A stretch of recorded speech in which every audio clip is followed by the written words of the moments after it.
Hello बच्चों, हमारे YouTube channel पर आपका स्वागत है। आज हम बात करने वाले हैं अति महत्वपूर्ण प्रश्नों के बारे में। क्लास 12 केमिस्ट्री के जिसका नाम है उप सह संयोजन यौगिक के इम्पोर्टेंट ऑब्जेक्टिव, ऐसे ऑब्जेक्टिव जो आपको एग्ज़ाम में मिल सकते हैं और ये ऑब्जेक्टिव आपके परसेंटेज को बढ़ा देंगे। तो शुरू करते हैं हमारे बहुत ही इम्पोर्टेंट बहुविकल्पी प्रश्न जो आपकी एग्ज़ाम के लिए बहुत ही महत्वपूर्ण है। पहला प्रश्न क्रमांक है 141। प्रश्न है समावयवता किसे कहते हैं। तो इसका सही आंसर होगा समान आणविक सूत्र परंतु भिन्न संरचना या विन्यास वाले यौगिक को हम एक दूसरे के समावयवी कहते हैं और इस घटना को समावयवता कहा जाता है।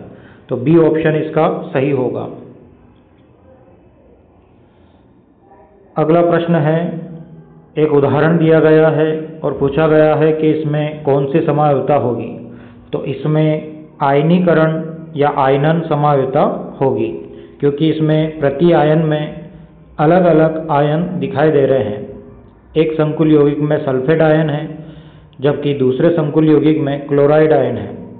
तो इस प्रकार की समावयवता जो होती है उसे हम आयनन समावयवता कहते हैं। अगला है,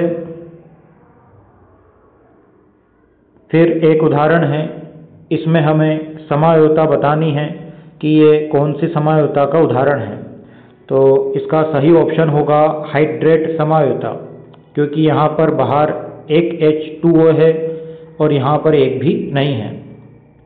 तो इस प्रकार की जो समावयवता होती है वो जल के अणुओं की संख्या के आधार पर होती है।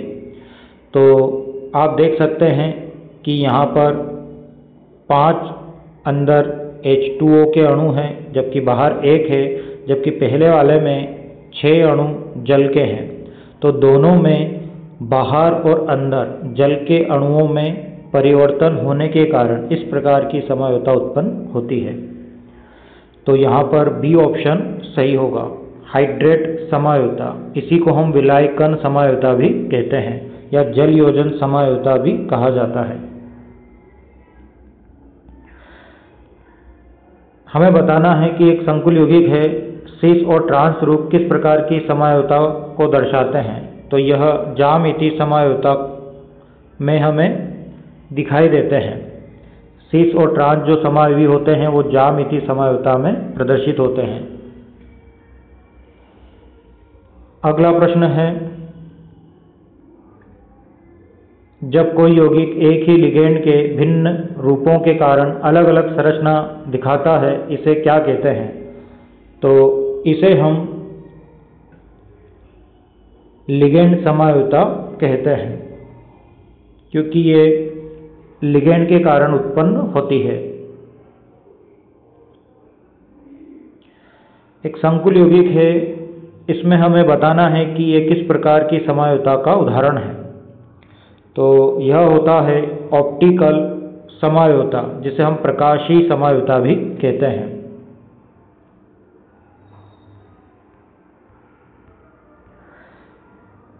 एक यौगिक है, इसमें हमें बताना है कि ये किस प्रकार की इनमें समावयवता होगी। तो इसमें समावयवता जो होगी वह होगी उप सह संयोजन समावयवता।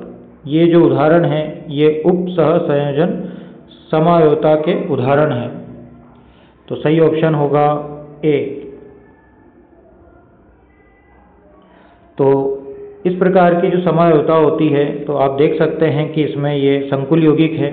यहाँ पर पहले वाले में प्लेटिनम है धातु, दूसरे वाले में कॉपर है और इसका जो दूसरा समावयवी है तो यहाँ पर कॉपर आ गया और यहाँ पर प्लेटिनम आने से ये समावयवता प्रदर्शित होती है। या तो केंद्रीय परमाणु एक्सचेंज होते हैं या इनका हम कह सकते हैं एक केंद्रीय धातु दूसरे संकुल में चली जाती है और दूसरी जो केंद्रीय धातु होगी वो पहले वाले संकुल यौगिक में आ जाती है, या लिगेंड के एक्सचेंज होने पर भी यह समायुक्ता प्रदर्शित होती है। अगला है, यहाँ पर भी आपको एक उदाहरण दिया गया है और इसमें हमें समायुक्ता बतानी है। तो यहाँ पर जो समायुक्ता होगी वो होगी लिगेंड समायुक्ता। यहाँ पर आप देख सकते हैं इस प्रकार की समायुक्ता में जो लिगेंड है वो उभय तंतु लिगेंड होता है। तो यहाँ पर NO2 है और यहाँ पर ONO है। तो इस प्रकार की जो समायुक्ता होती है यह उभयधर्मी लिगेंड के द्वारा प्रदर्शित होती है, जिसे हम लिगेंड समायुक्ता कहते हैं। तो ए ऑप्शन इसका सही होगा।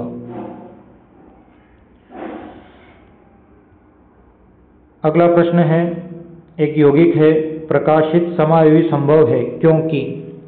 तो इसमें प्रकाशित समायुक्ता होती है, पर उसका कारण क्या है? तो उसका कारण है यह असममित है। असममित अणु होने के कारण यह प्रकाशीय समायुक्ता दर्शाता है। निम्नलिखित में से कौन सा यौगिक ज्यामितीय समायुक्ता नहीं दिखाता है? तो हमें बताना है कि कौन सा नहीं दिखाएगा। तो बी ऑप्शन इसका नहीं दिखाएगा, जिसमें सीस और ट्रांस समायोगी बनते हैं।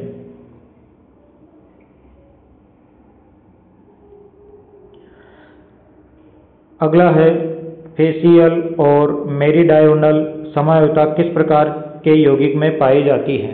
तो इसका सही ऑप्शन होगा बी, Ma3B3 प्रकार के यौगिकों में। अगला है, फेसियल समायोगी में समान प्रकार के 3 लिगेंड किस स्थिति में होते हैं? तो ये होते हैं एक त्रिकोणीय फलक के शीर्षों पर। बी ऑप्शन इसका सही होगा। अगला है, मेरीडायोनल समायोगी में समान प्रकार के 3 लिगेंड किस स्थिति में होते हैं? तो ये होते हैं ऑक्टाहाइड्रल के एक मेरिडियन पर।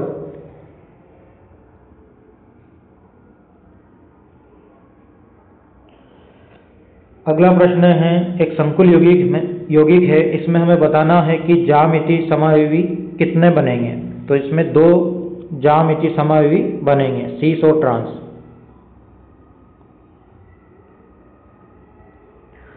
अगला प्रश्न है, निम्नलिखित में से कौन सा कथन सही है? तो इसमें जो पहला कथन है वो सही है। फेस समायोगी में 3 समान लिगेंड एक ही फलक पर होते हैं।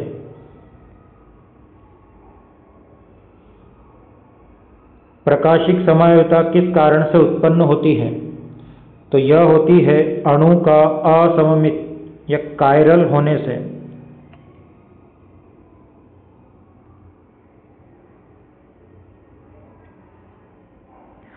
निम्न में से कौन सा यौगिक प्रकाशिक समायुक्ता प्रदर्शित करता है? तो इसका सही ऑप्शन होगा बी। किस प्रकार की ज्यामिति में प्रकाशिक समायुक्ता अधिक देखी जाती है? तो यह होगा टेट्राहाइड्रल और ऑक्टाहाइड्रल। इसका अर्थ है चतुष्फलकी और अष्टफलकी में। प्रकाशिक समायुक्ता के समावयवी एक दूसरे के दर्पण प्रतिबिंब होते हैं। बी ऑप्शन इसका सही है। प्रकाशिक समायुक्ता का सही उदाहरण कौन सा है? तो इसमें सी ऑप्शन सही है। वर्नर का सिद्धांत किस वैज्ञानिक ने प्रस्तुत किया था? तो उनका नाम था अल्फ्रेड वर्नर। वर्नर का सिद्धांत कब प्रस्तुत किया गया? तो इसका सही आंसर है 1893। बी ऑप्शन इसका सही है। वर्नर के सिद्धांत के अनुसार केंद्रीय धातु में कितने प्रकार की संयोजकता होती है? तो 2 प्रकार की होती है।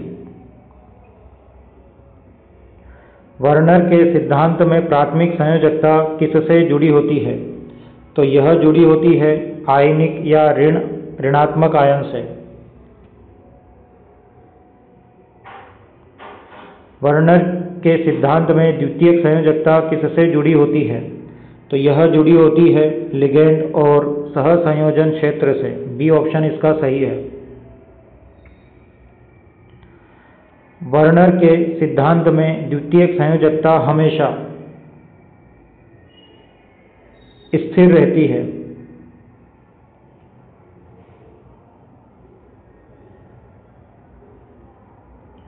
वर्नर के सिद्धांत के अनुसार एक संकुल यौगिक है जिसमें प्राथमिक संयोजकता कितनी है? तो प्राथमिक संयोजकता इसमें 3 है, क्योंकि ये आयनिक होती है। इसमें हमको द्वितीयक संयोजकता बताना है, तो ये जो समन्वय संख्या है इसी को हम द्वितीयक संयोजकता कहते हैं।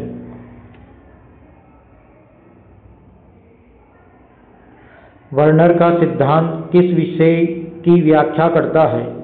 तो हमें बताना है कि जो वर्नर का सिद्धांत है ये किस विषय की व्याख्या करता है। तो यह करता है उप सहसंयोजन यौगिकों की संरचना की व्याख्या करता है। वर्नर को रसायन विज्ञान में नोबेल पुरस्कार कब मिला? तो इसका सही ऑप्शन है 1913 में। वर्नर के सिद्धांत में द्वितीयक संयोजकता किसके बराबर होती है? तो यह होती है उप सहसंयोजन संख्या के बराबर।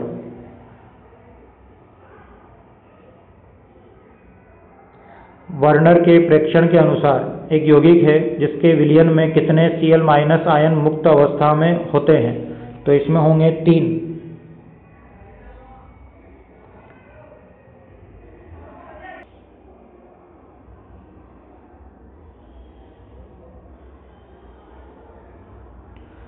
अगला प्रश्न है, एक यौगिक का विलयन है जिसमें हमें बताना है कि कितने मोल AgCl के प्राप्त होंगे। तो इसमें जो AgCl के मोल मिलेंगे हमें वो मिलेंगे 2 मोल, क्योंकि कोबाल्ट की समन्वय संख्या जो होती है वो 6 होती है। यहाँ पर 5 अमोनिया है, मतलब एमीन लिगेंड है, और 3 Cl है, तो टोटल यहाँ 8 हो रही है समन्वय संख्या। तो यहाँ पर जो होगा 2 Cl बाहर निकल जाएंगे, तो यहाँ पर AgCl के 2 मोल हमें प्राप्त होंगे। फिर एक विलयन है, इसमें हमें बताना है कि यौगिक से AgCl के कितने मोल प्राप्त होंगे। तो इसमें होगा 1 मोल। अगला प्रश्न है, यदि किसी यौगिक में कोई भी Cl- आयन आयनन योग्य ना हो तो सिल्वर नाइट्रेट विलयन से कितने मोल AgCl बनेंगे? तो इसमें 0 मोल मिलेंगे हमें।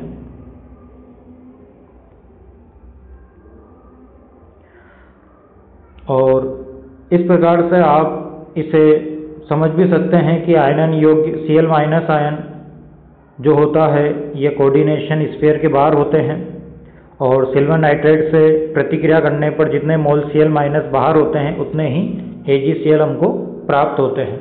तो जो प्रति आयन में जो प्रति आयन क्षेत्र होता है संकुल यौगिक का, वहाँ पर जितने आयन होंगे Cl के उतने ही हमें AgCl के मोल प्राप्त होते हैं।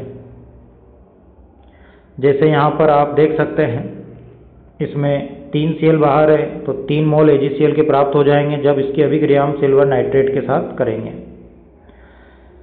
ठीक है, तो इस प्रकार से हम AgCl के मोल निकाल सकते हैं। अगला प्रश्न है, संयोजकता बंध सिद्धांत किसने प्रस्तुत किया? तो उनका नाम था पोलिंग। अगला प्रश्न है, VBT के अनुसार उप सहसंयोजन यौगिकों में धातु की ज्यामिति किस पर निर्भर करती है? तो यह निर्भर करती है धातु के ऑर्बिटल के संकरण पर। अगला प्रश्न है, VBT के अनुसार यौगिक का संकरण क्या है? तो इस यौगिक का जो संकरण होगा वह होगा DsP2। अगला है, VBT के अनुसार एक संकुल यौगिक है, इसमें हमें संकरण बताना है, तो इसका होगा D2sp3। VBT के अनुसार यौगिक की चुंबकत्व किस पर निर्भर करती है? तो यह निर्भर करती है अयुग्मित इलेक्ट्रॉनों की संख्या पर। एक संकुल यौगिक है, इसमें आयरन का संकरण क्या होगा? यह हम कह सकते हैं कि इस संकुल यौगिक में कौन सा संकरण होगा? तो यहाँ पर जो संकरण होगा वो होगा D2sp3, क्योंकि इसकी सामान्य संख्या 6 है। यौगिक है, इसमें हमें संकरण बताना है, तो इसमें संकरण होगा sp3। ए ऑप्शन इसका सही है। वीबीडी के अनुसार उच्च स्पिन यौगिकों में, तो इसमें उच्च स्पिन यौगिकों में अयुग्मित इलेक्ट्रॉनों की संख्या अधिक होती है, तभी इनमें चक्रण उच्च होगा। बी ऑप्शन इसका सही है। अगला है एक संकुल यौगिक है, जिसे हम टेट्रा कार्बोनिल निकिल 0 आयन कहते हैं। इसमें संकरण होगा sp3।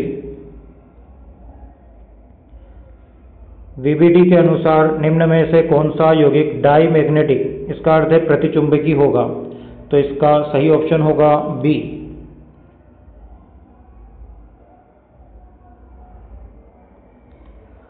अगला है वीबीडी के अनुसार इस संकुल यौगिक में कौन सा संकरण होगा? तो इसमें संकरण होगा D2sp3।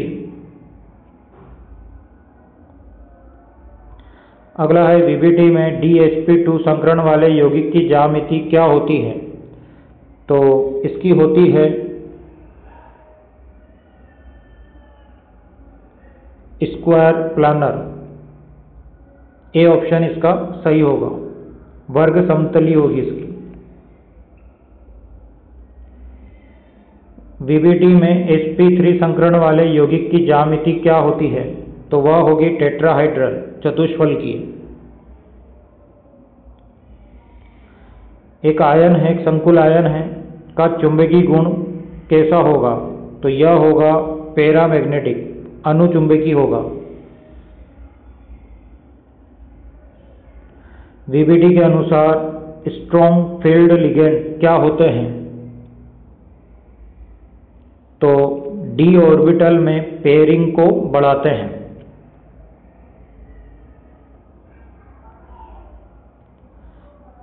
एक संकुल आयन है, इसमें हमें संकरण बताना है, तो इसमें संकरण होगा sp3।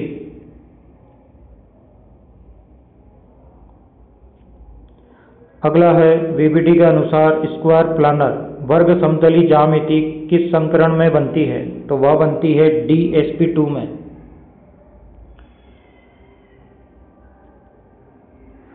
एक यौगिक है, इसमें हमें हाई स्पिन ये दिखाता है, तो इसका संकरण क्या होगा?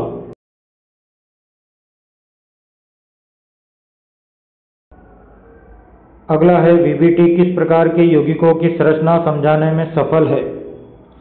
तो उप सहसंयोजन यौगिक, बी ऑप्शन इसका सही है।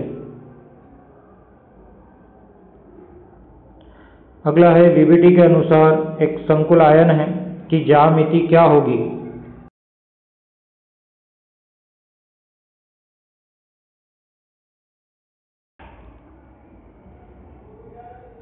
यहाँ पर आप इसका सार भी देख सकते हैं। यदि DsP2 होगा संकरण तो स्क्वायर प्लानर होगा, sp3 होगा टेट्राहाइड्रल, D2sp3 संकरण होगा तो ऑक्टाहाइड्रल, जिसे हम अष्टफल की कहते हैं। स्ट्रॉन्ग फील्ड लिगेंड उपस्थित है तो वो लो स्पिन वाला होगा, और वीक फील्ड लिगेंड होगा, दुर्बल क्षेत्र लिगेंड होगा तो वो उच्च चक्रण वाला होगा।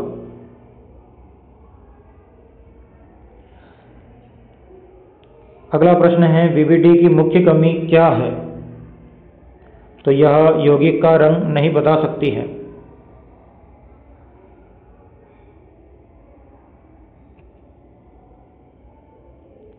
वीबीडी किस कारण से स्पेक्ट्रोस्कोपिक गुणों की सही भविष्यवाणी नहीं कर पाती है? तो इसका सही ऑप्शन होगा क्योंकि यह क्रिस्टल फील्ड स्प्लिटिंग की व्याख्या नहीं करती है। बी ऑप्शन इसका सही होगा।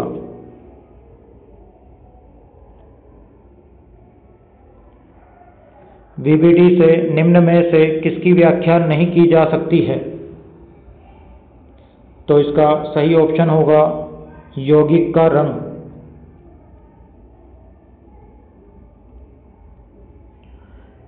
VVD को किस सिद्धांत ने प्रतिस्थापित किया? तो उसका नाम है CFT, क्रिस्टल फील्ड थ्योरी। अगला प्रश्न है, क्रिस्टल क्षेत्र सिद्धांत किसके बीच के प्रतिकर्षण पर आधारित है? तो इसका सही ऑप्शन होगा धातु आयन लिगेंड। डी ऑप्शन इसका सही है।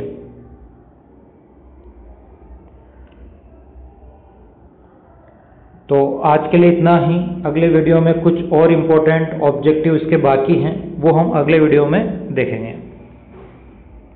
वीडियो देखने के लिए बहुत बहुत धन्यवाद।